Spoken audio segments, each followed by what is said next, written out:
9 мая с участием председателя города Душанбе Рустама Эмомали в государственном унитарном предприятии «Троллейбус» города Душанбе состоялась церемония презентации новых современных троллейбусов марки 332100D, привезенных из Республики Беларусь. Эта марка современных троллейбусов в Центральноазиатском регионе впервые привезена в Душанбе. Поставка новых электрических транспортных средств в Таджикистан была осуществлена по инициативе председателя города Душанбе Рустама Эмомали в рамках годов развития села, туризма и народных ремесел. Новые троллейбусы будут содействовать улучшению качества и уровня обслуживания пассажиров. Также привнесут новые краски в облик столицы при движении по улицам и проспектам города. В ходе презентации современных электрических транспортных средств было проинформировано, что троллейбусы изготовлены в компании Белкоммунмаш Республики Беларусь и имеют огромное преимущество перед своими предшественниками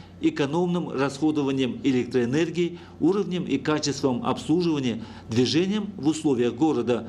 Троллейбусы изготовлены с применением передовых технологий, оснащены электрическим двигателем с переменным током и литиевыми батареями для накопления электроэнергии, что позволяет при движении накапливать электричество и в необходимых случаях двигаться до 15-20 км без контакта. В ходе ознакомления председатель города Душанбе поручил ответственным лицам принять меры по внедрению такого вида транспортных средств и обновлению троллейбусного парка, а также по повышению квалификации водителей троллейбусов на курсах переподготовки, поскольку новые троллейбусы оснащены новейшим оборудованием, что требует от водителей новых профессиональных навыков. Новые троллейбусы могут вмещать до 90 пассажиров. Внутренний салон состоит из 22 посадочных мест, информационного табло, средств оповещения пассажиров внутри и снаружи салона, а также системы наблюдения с 8 камерами, что создает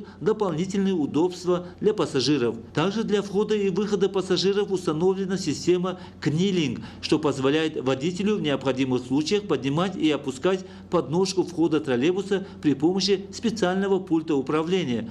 Для лиц с ограниченными возможностями возле средней двери установлено оборудование аппарель, при помощи которого вход можно поднимать и опускать до нужного уровня. В ходе ознакомления ответственным лицам было поручено использовать новые троллейбусы в течение 6 месяцев в тестовом режиме. Также председатель города Душанбе Рустам Эмомали обратил внимание руководства предприятий и ответственных лиц отрасли на вопросы хранения и обслуживания электрических транспортных средств и подчеркнул необходимость создания условий для технического осмотра троллейбусов. Следует отметить, что в настоящее время на 7 троллейбусных маршрутах города Душанбе курсирует 87 электрических транспортных средств и обслуживают жителей и гостей столицы.